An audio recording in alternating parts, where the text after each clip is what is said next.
So this is why I love Ignite speakers. Oh my gosh, to watch them grow is the greatest point. I think from seeing what they were to what they are now, I just, it just makes me look into the abyss and just be so happy with myself. But our next Ignite speaker is also a junior here at Rutgers University who strives to be an educator when he graduates. He brings his talk, Labels, to the Mark stage and breaking down the philosophy of definitions belong to the definers, not the defined.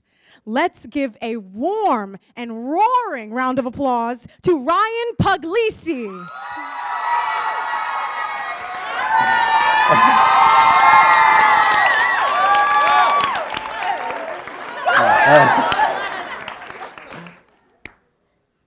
So labels. So labels are a huge part of our lives. From the moment we're born until the moment we die, we're told we're something. We're too tall, we're too short, we're too thin, we're a geek, we're a jock. I think that applies to everyone in this room, right? But there's always been one label that fascinated me, and that was what it meant to be autistic. Because when we think of autism, we think of something that's wrong, something that doesn't fit, something that's less than everything else in the room. And our society has a very interesting way of portraying autism. So one of my favorite movies is Rain Man, 1988, Dustin Hoffman, great film. The character is autistic. He is a mathematical savant. He can do counting cards, but he sticks to this very strict schedule. Contemporary viewers would probably recognize Sheldon from The Big Bang Theory. You know, Penny, his couch, his spot, poor social skills, and just that awkwardness. But autism looks like that, but not just that, because autism also looks like this. When we talk about autism, when you meet one person with autism, you've met one person with autism. It affects both genders, it affects socioeconomic, sexual orientation, none of that plays a role. It happens. And the thing is that autism also looks like this. So I received my diagnosis when I was 2 years old. Not a lot of faith. Not only was I told I wouldn't go to college, I wouldn't have friends, I wouldn't be able to live on my own, but I would be lucky to be toilet trained. My life was not going to be fun, and so I threw myself into my education. You know, I didn't know my diagnosis, but I thought that something was always wrong, something was different, something wasn't me. I was alone, I didn't have friends, and I was smart, but I didn't get any joy out of that. So it was tough, you know. I can remember all 11,467 times someone called me a name or criticized me.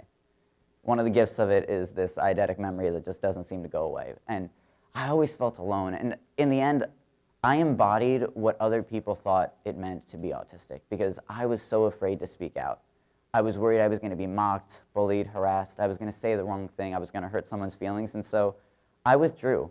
I just withdrew from everything. And in the end, I didn't believe in myself. I honestly thought that I wasn't worth anyone's time, that in the end, you know, life would pass me by and that no one really cared, and that was tough. And oddly enough, the thing that really changed it for me was Doctor Who. So the thing I love about Doctor Who, it's a sci-fi show, but instead of claws or a lightsaber or like the Force, the Doctor has two hearts for all that empathy. He goes through so much pain in his life and he's so alone, but he cares. And so I thought if the Doctor could do it, why couldn't I? If I changed my perspective, if I decided to take that label and challenge it, something would change. And a lot of things did with that small change in perspective. I decided to reinvent myself. I thought, you know what, I'm going to go to the gym. I'm going to go running. I'm going to put myself into those social situations that people said I wouldn't be able to handle.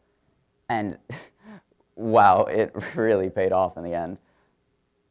They said that I would never have friends, but Kevin and Samir are going to be the best men at my wedding. I love them to death, and it all started freshman year, 6.5 years ago, walking up to the crying kid sitting by himself in the lunchroom saying, hey, I cry too sometimes. It's okay. Can we sit with you?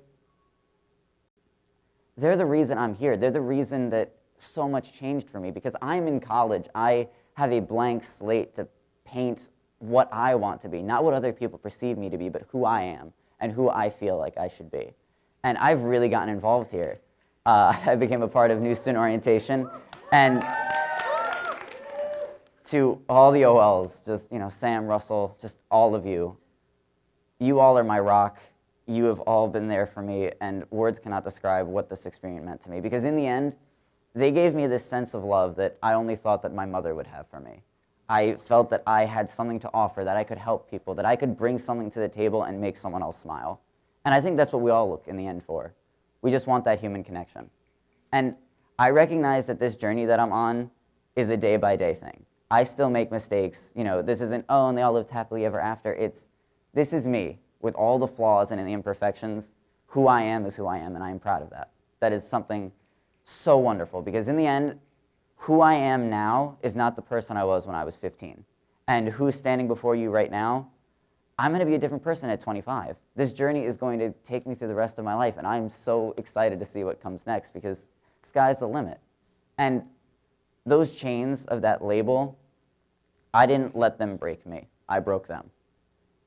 Don't let other people define you, because you know your story better than anyone else. And to the doctors who said that I would never really make anything of myself, look at me now. I'm in front of all of you, and